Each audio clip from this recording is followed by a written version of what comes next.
Hello, my name is Mary Doodles.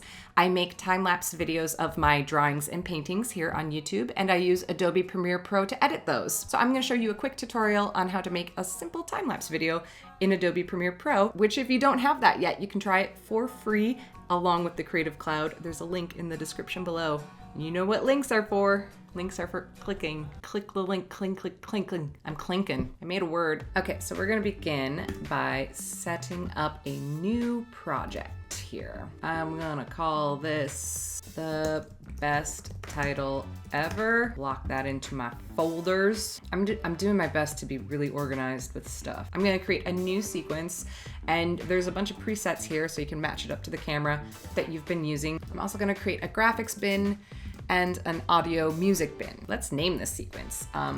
Super awesome best time lapse rough cut.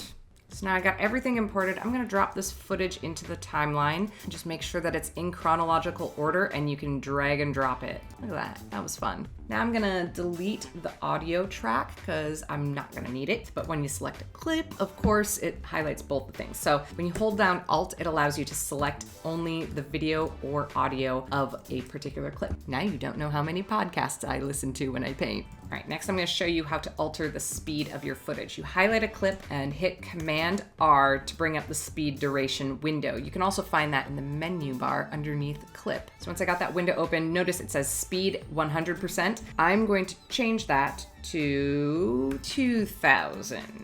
Cool, look at that. It got shorter, it got faster. All right, I'm gonna do the exact same thing in bulk to the meat of my video here. Select Command R, tidy that up. The runtime is about 4.5 minutes there. So that shortened it quite a bit. So I got the song that I want to use, which is just over 3 minutes long.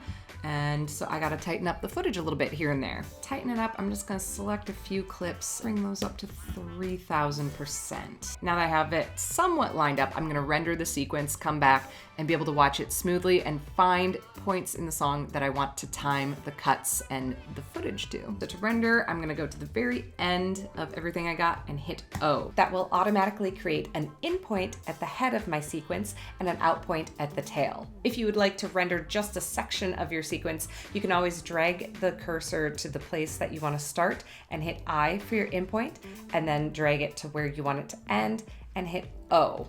You can also right-click your mouse and you'll find an option for marking in and out points at the top of that window. Go to Sequence, Render into Out, and then I go make tea.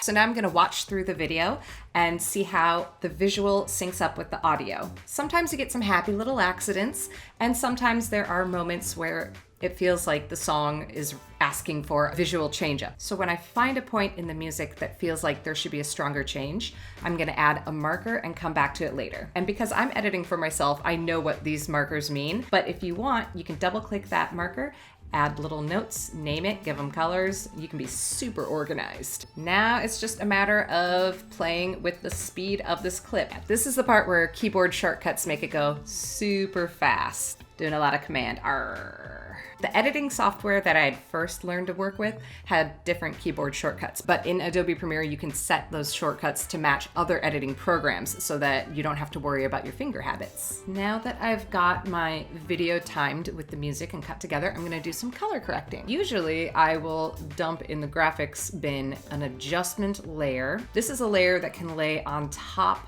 of everything I've just edited together. If I was dealing with one or two or a handful of clips, then I'd probably just go in and individually work with them. The changes applied to the adjustment layer will affect any and all clips beneath that adjustment layer in your timeline. We've got these pre-packaged workspaces up here at the top of the screen. I'm gonna hit color. It brings me to the Lumetri color area where I can do some basic corrections here. I can play with the temperature, mess with the exposure, contrast, all that good stuff. Usually I'll bump the contrast and a little bit of the highlights to make that paper brighter. It may also hide some sketches and lines, not always, but sometimes. I'll also bring up the vibrance. A lot of times watercolor under bright light can actually look a little dull. It's a very delicate paint, so I'll just pump up that jam. And then I like to add a little vignette here. These days I've been doing a very light vignette, and that will usually take care of weird shadows at the edges and just make the paper look more consistently bright. So now I got the overall color correction.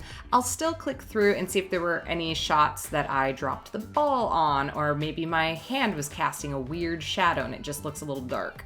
And I'll isolate that layer and adjust it accordingly. Ooh, it looks pretty done. I'm still gonna render it so I can give it a final pass, make adjustments, tweak mistakes if I catch any, and then export it to be shipped off to the internet. And that, in a nutshell, is how I make my time-lapse videos.